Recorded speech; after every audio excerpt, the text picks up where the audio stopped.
Bienvenue sur Guinée Foot 1. Abonnez-vous et activez la cloche de notification pour avoir l'information du football en continu. Après son faux pas contre le Maroc samedi dernier, la Guinée a donné une leçon de football au Congo, 3-1, et se relance dans la CAN U23 2023.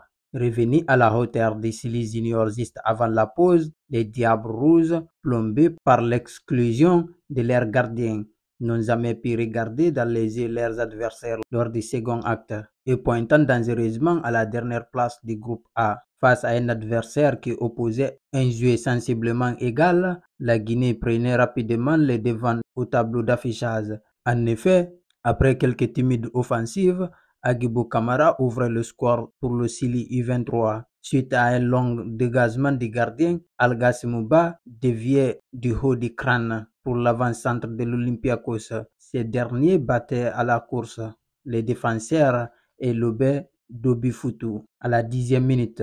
Bien lancé par l'air numéro 23, les hommes de Morlaye Cissé manquaient l'occasion de creuser l'écart quelques minutes plus tard. En effet, après s'être défait de ses gardes du corps congolais, Ba contrait en retrait de la droite pour Camara, mais la trajectoire était coupée par le gardien à la 21e minute. Passé ce temps fort, le Congo prenait la possession du cuir et revenait au score peu avant la mi-temps. Sur un acte presque copié-collé du guinéen, Triomphe Kokolo héritait d'une déviation de la tête après un long dégagement de Bissila Futu pour trouver dans la profondeur Yann Gast.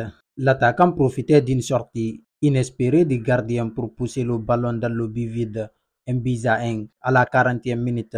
À l'instar de Silly Junior en première période, les Diablotins rataient depuis l'opportunité de passer devant lorsque la défense guinéenne déviait en corner une passe en retrait au point de pénalty, 53e minute. Cependant, à la différence de son adversaire, il allait le payer cher, car sur une action de contre dans les secondes suivantes, le défenseur Ndeke Boamba déviait dans ses propres buts.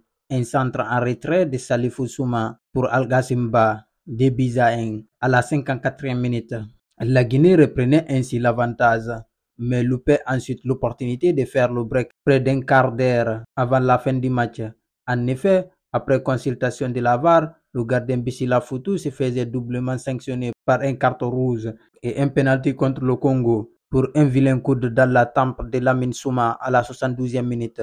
Le penalty ne profitait pas, puisqu'Ulrich Samba stoppait le tir de Ba à la 76e minute, mais le gardien remplaçant ne poussait que l'échéance, parce qu'à 5 minutes de temps réglementaire, Souma, décalé seul sur la droite par Tidjani Bangoura, enveloppait parfaitement la balle du gauche et trouvait le coin du filet de Samba, 3-1 à la 84e minute.